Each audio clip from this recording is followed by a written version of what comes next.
Welcome to the Real Life Groups Leadership Podcast, a conversation about creating small groups where people grow in spiritual maturity in relationship. We're focused on you, the small group leader, giving tips and tools to help you lead effectively.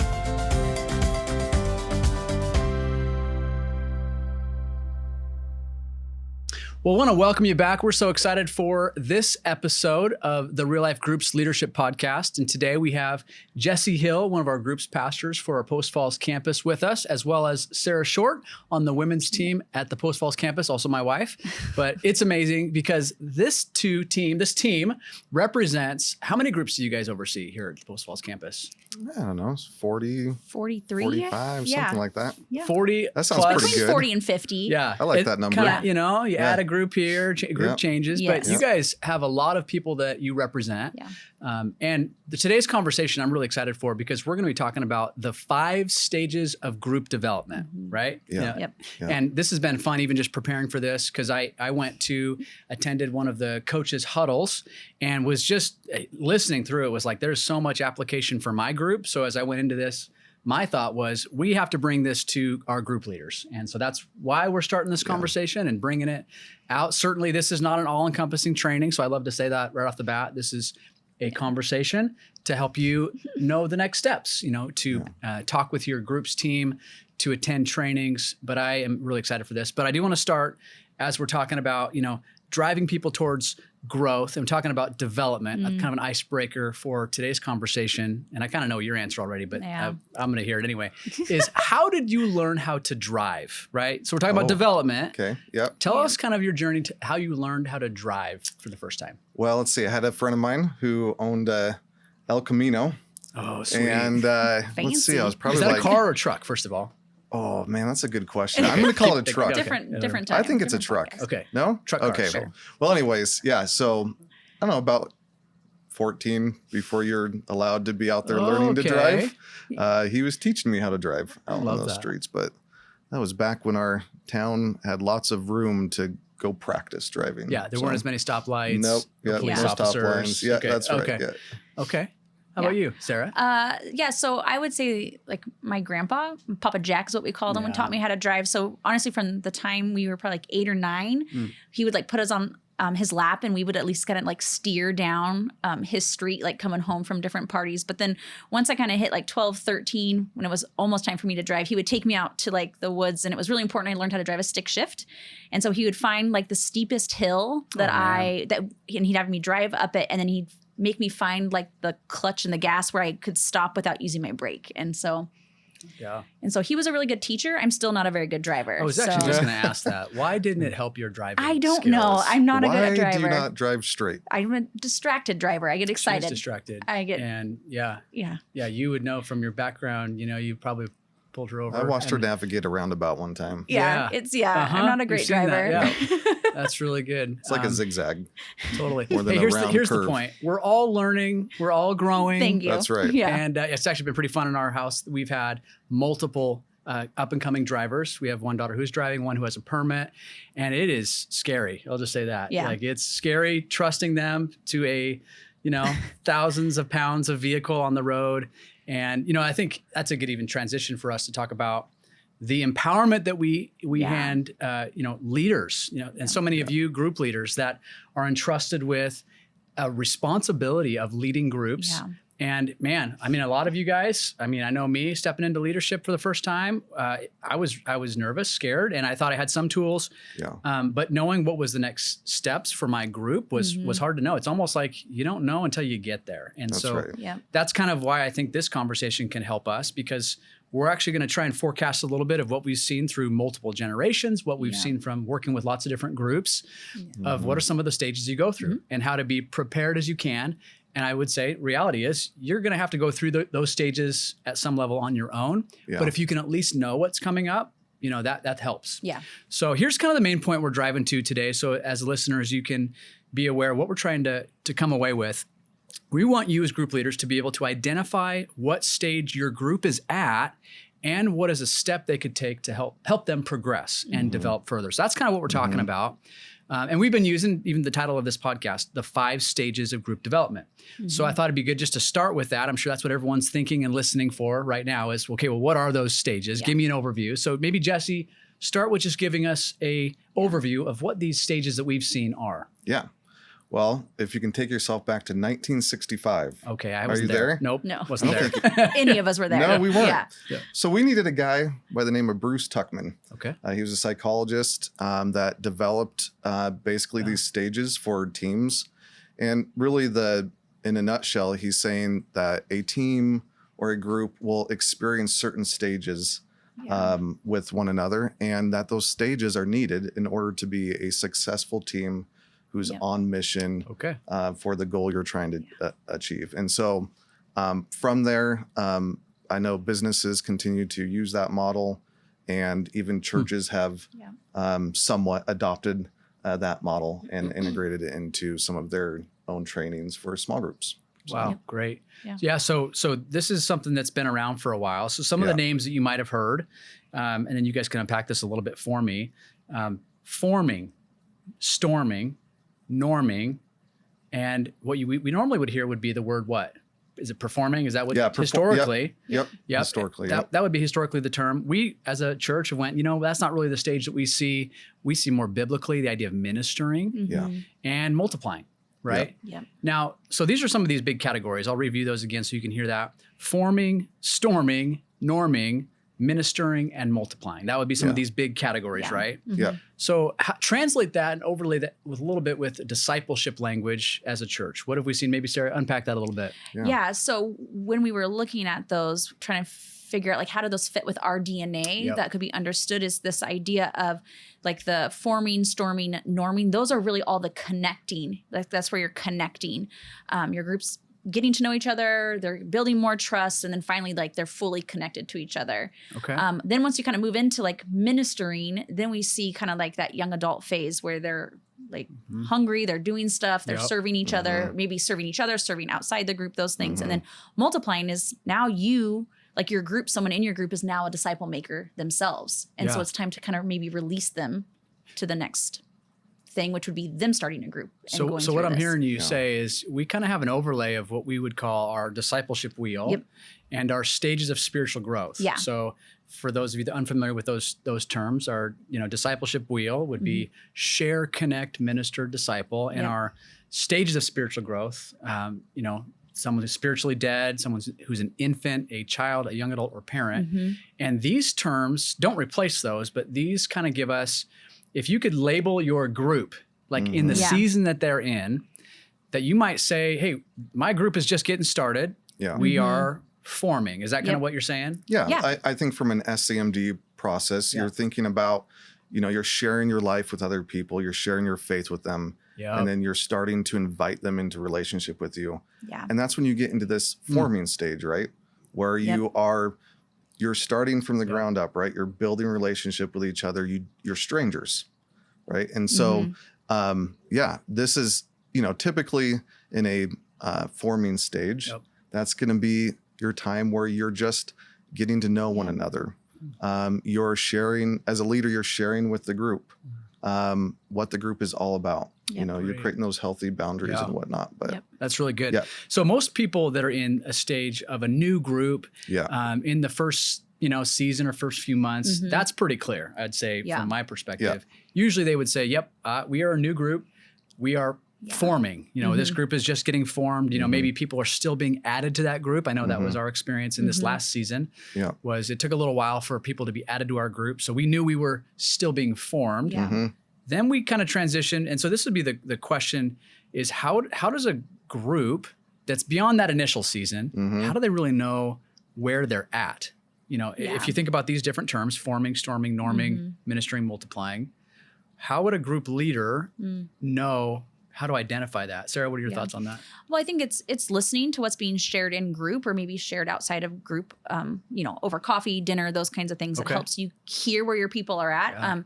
We usually say in the forming stage, everyone's like usually pretty polite and calm. As we kind of move into more storming, that's when, which is not a bad thing. A lot of people get nervous, but that's when some more conflict might come up. But that's where as leaders, we get to start helping model that, biblically, like how do you handle biblical conflict, those things, but people start to share a little bit more. And then norming, it's almost like, okay, now we kind of have a rhythm. Like this is our group. everyone's sharing, everyone's transparent, feeling comfortable. And so, but it's looking at each season of where you're at of like, man, what are my people saying and what are they living out? Because a lot of times we know that there are some people in our groups that think they're farther along and they're actually not. Absolutely. And so, but I just think it's listening and observing, like, what are they valuing? Are they going to church weekly, right? Are they tithing? Are they serving? Like, those are all great indicators of, man, where are they at spiritually? Yeah. You said something really important. I want to jump off it and maybe ask Jesse a question on this. So a group that's formed, it's kind of, hey, we know who's in our group. We've gotten past the initial meeting, kind of you put on your best face, and now you move into what we would call storming. And does every group storm? And I would say, kind of explain that season a little bit. Like, what have you experienced from leading groups? Yeah, I would say generally speaking, so maybe not true for all groups, that you're going to go through most of these stages. And a lot of times after you've formed as a group, you've gotten to know one another, you're starting to deepen more in your relationship with one another, right? And this is when you really get to, in a storming stage, you're really starting to learn about one another's beliefs. And sometimes your perspective on life or scripture or what the group should look like starts to collide a little bit, right? And so I like what you said, Sarah. Like, a lot of times as a leader, you're stepping back out of the facilitation of the studying. You're looking at like what are some of those indicators and that you see with with your group. That's right? really good. But I do think that if, I think most groups are going to experience this if you have a group that is growing in spiritual maturity. In relationship is the key. And maybe it's just me, but it seems like all my deep relationships, I've stormed a little bit, right? That's good. Right. And so I've had guys in my life that have had to go, hey, let's talk about more about what that is. Why do you believe that? Right. Yeah, I've got a lot of thoughts on that. So first thing I want to go and come back to is, so this idea of entering into a relationship where you don't know anyone or don't know them well, and now you're in a group and you're bringing in different backgrounds. And I think that's a key part in storming, because it's like, hey, we're bringing in, different weather patterns. I'm even thinking about thunderstorms, right? It's like you got cold different and you got hot. Experiences, right? Different church experiences. Okay, there's going to be a storm. It's what you do with that, and that's why setting the ground rules is really important. But so as a group progresses, and I think a key part is we as a church and as our groups across all of our campuses, we fight for relationship. It's a core value to us. We're gonna push through some of that initial. It's not just like, okay, I didn't like these people, I'm out. Otherwise, we would have no small groups. That's right. So now you're seeing this growth into, we would call kind of a norming stage, and I'll even combine that a little bit with what we would call the ministering stage. And this is a season, what I'm hearing you guys say is things are a little bit more of like, hey, this is the sweet spot. This is the season that a group kind of loves being in. Things are normal. I know the people I show up to see group, and man, they're even serving me a little bit. I know I jumped into 2 stages. But talk about for a second the danger of staying in one of those stages. Well, that's what I was thinking of. As you were describing that, I was like, oh, well, it's the sweet spot, but it's the most dangerous spot, because this is where you almost have best friends. And who wants to ever separate from their best friend, the people that they feel most comfortable with? And so sometimes the longer you stay in that as a leader, the longer you allow your people to stay in that stage, it seems really nice. But again, as a leader, I'm thinking proactively, what's their next step spiritually, which is to create room for more disciple making. And so like, it is like a constant vision cast of like, we're not all going to stay together forever, but we are, but the relationships will stay. And I think that's hard for people to understand of like, I usually explain it this way of it's less at a table like this, and it's actually more shoulder to shoulder relationship, because we're taking ground together. And so actually the relationship shoulder to shoulder is actually very strong. It's almost stronger because it's like, now we're in leadership together. You understand what I'm going through. We actually get to iron sharpen one another. And so, but I think that danger is like, then you create more of, it can be even just more of a social club, because everyone's just stuck together in their, their safe spot. And you kind of see that in the Bible, right? I mean, you see with the disciples, obviously from even the beginning, right? Jesus inviting them into relationship. They're forming as a group. They're maybe a little cautious, not sure what's going to happen, but they're going, I'm excited for the most part. And then you get into this storming stage where you see the disciples asking a lot of questions, or you see the battles that they're having with one another, right? And Jesus is having to bring them back to like, how are we going to love each other through this and fight for relationship and get through, through this. Yeah. And then even to jump to kind of what you're talking about, this multiplying stage. I mean, how hard it must have been for Paul and Timothy, right? Yeah.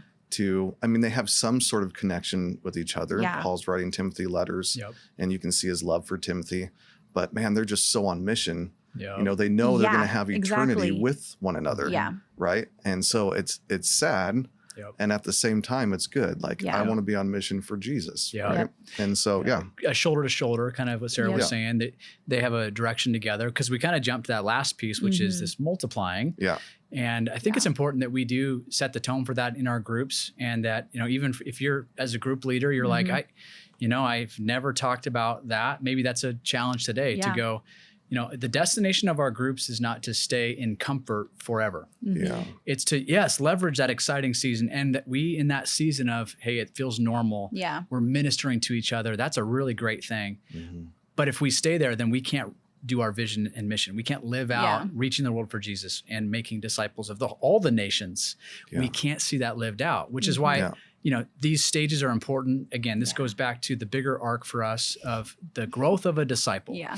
So I kind of have some practical questions I want to ask a little bit to shift gears is, so if you're in a group leaders, how do they lead their group to know where they're at and be prepared for the next season that we see as ahead of them in discipleship growth? What do you guys think about that? Yeah. Yeah. How do you know? I mean, there's, you know, we do teach indicators for each stage, right? When you come out of that storming stage, because we kind of skipped over that just a little bit, you know, and you start to what we call norming. Yeah. I mean, at that stage, you're in a place where you're at least starting to really trust each other. Yeah.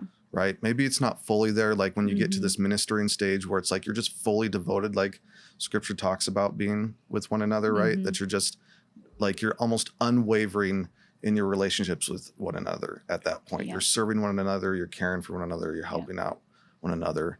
But some of the indicators, you know, when I think about a norming stage, to get to that norming stage, you know, when you've been through life and you've been through the trenches with some people, right? You've gone through a storm. Yep. On the back end of that, if you stay plugged in and you fight for relationship, you've actually built trust with one another. Yeah. Right. And so now you're norming.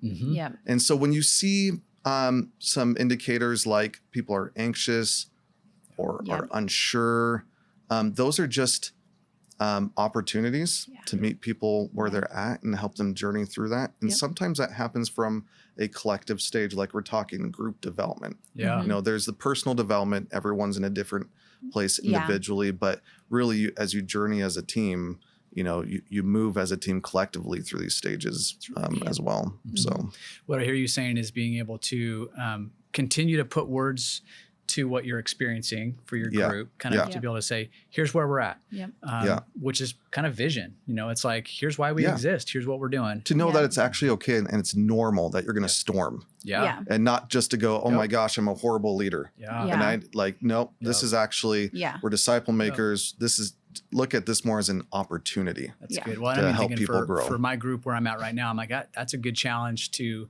share. Hey, here's what I'm seeing. Here's what I'm feeling like as a group. We've now connected and we're moving into this stage. Let's be prepared for what's coming. Yeah. You know, to kind of know what's coming next. Yeah. No, I think it's good. Well, and I think collectively too, with some of my groups, when they're kind of maybe winding down from like the group season, or maybe like when they do switch to a summer season or a spring season, sometimes they might go to every other week that looks different. One thing that I really encourage some of my, at least the ladies, to do is like, hey, take out even individually or two of them at a time, and just like ask them like 3 things. Like, how do you think group is going this year? Like what does that look like? Like how do you think you impact the group? Like what strengths, or maybe even like what challenges you might bring to the group, and then what can I help you with as a leader? What can I help you with to help you take that next? But that way they've already probably said what they want to grow in with the strength or weakness question that you're like, man, I can help you. And once you kind of have a collective idea of answers, then it's like, okay, here's where they're at individually. Here they are. That's great. Here's where they are at as a whole group. Now I can make like an educated decision on, man, Lord, like obviously through prayer, like what's the next best step for our group collectively? That's great. Yeah. I do have a question. This is off script, so you guys will just throw this off. Not that we really had a script, but Yeah. I'm just, yeah. We're just doing this free form. Show up. Yeah, just show up, be here. So what are things that you guys have experienced that will stall group growth? Does that make sense? Good. What are things that like, hey, this can derail? Yeah. You know, groups will just they'll stop growing or they'll go backwards if this happens. Yeah. Well, we don't grow people, right? Yeah. Jesus does that.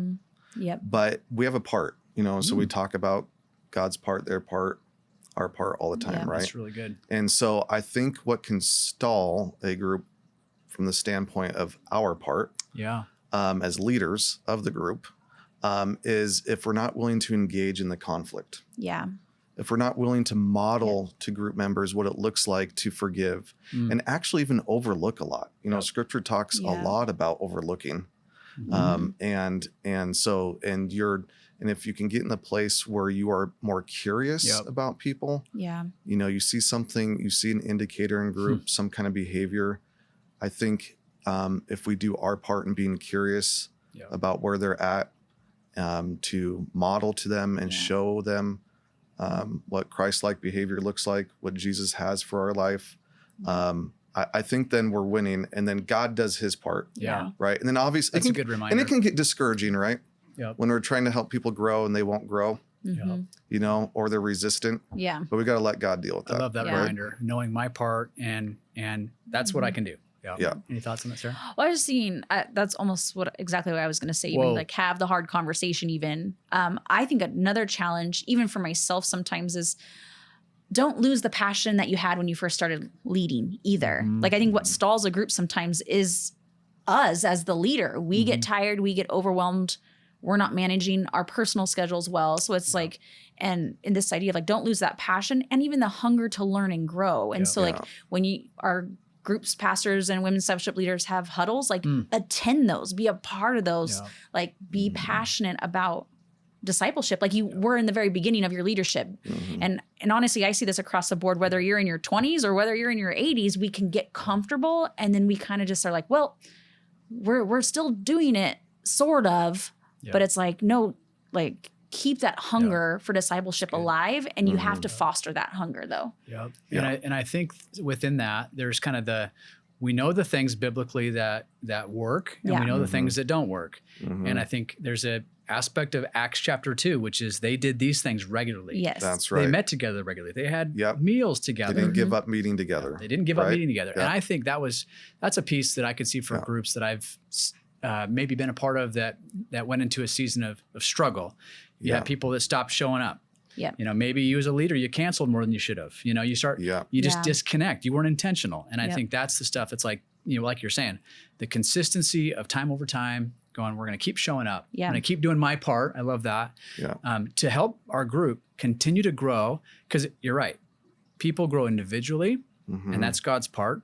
We play a part in doing what exactly we can do, you know, showing up. They have to respond with their part in growing. And I think that's crucial, which again, that affects the group as a whole.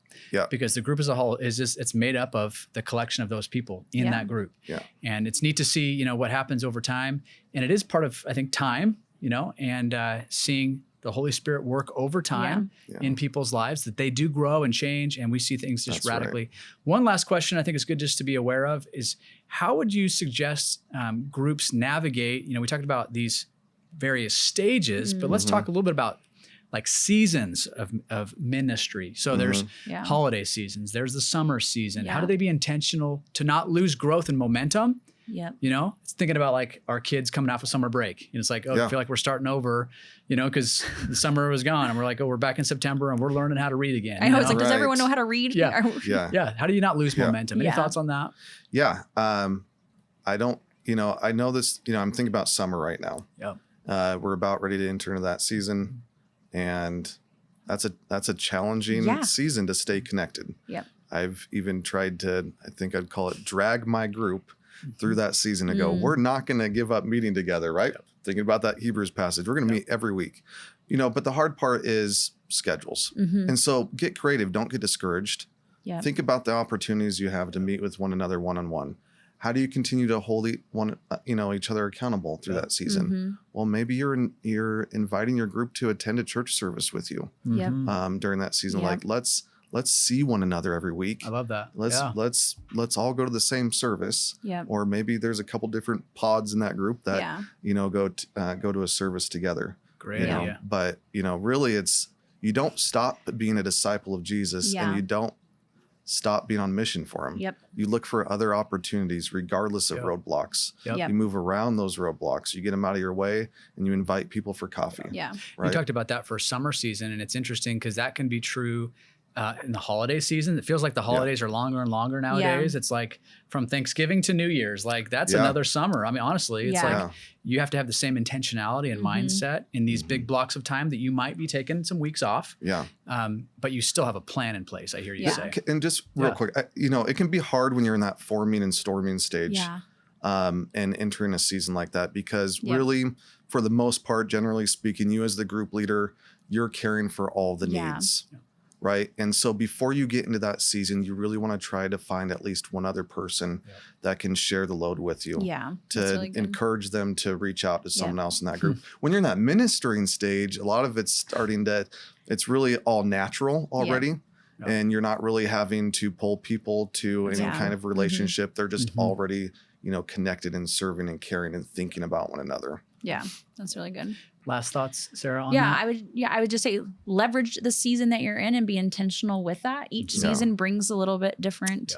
When everyone's trucking along, great. It's moving. People are growing. It's awesome. There might be weeks that are canceled or weeks that we just aren't meeting. Like leverage that one-on-one time or even and make it fun. I was thinking like the guys in our group now, to hold themselves accountable that everyone actually attended church, they have to find Chris at church and take a picture of him, and then they text their group chat. And so it's just all these pictures of Chris wherever, whatever he's doing. They don't. But I think it's leveraging. Selfies. But I think it's leveraging the fun even of like, but they're still holding each other accountable. But it's not in this like weird like who went to church. Like it's fun and it's unique and it's different. So it's like leverage those seasons. So that, again, you're fostering all of these stages of growth, because these stages of growth aren't all going to happen inside group on Monday night at 6:30. They're going to happen all the times you're spending together. I think no matter what season you're in, as long as you show genuine care for your group, right? That's one of those crucial qualities of a group leader, that you're caring about where they're at and you're aware that there's a spiritual battle for their life, right? And I also hear kind of know as a leader, know what's coming, know both the seasons and then kind of, hey, if you're a new group, hey, get ready. We're going to do some storming. If you're past storming, it's like, let's don't get too comfortable. Let's continue to understand the vision, looking ahead as part of our role as a leader, care for our people's role as a leader.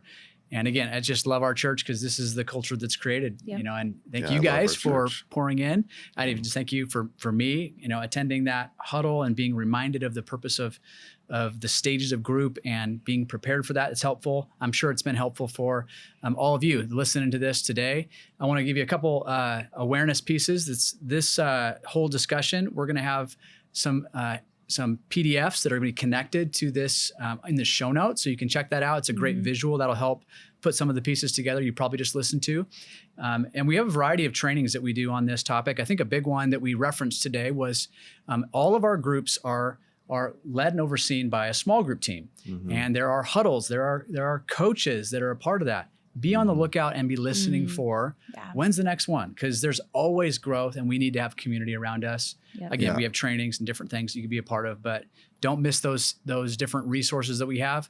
Thank you for all that you do. Group leaders, we're just grateful. Thank you, Sarah, Jesse, for being here today. We're better together. That's all better together. And I think we're getting better drivers all the time. So this is good. I'm hoping for your driving skills to get a little bit better in our household.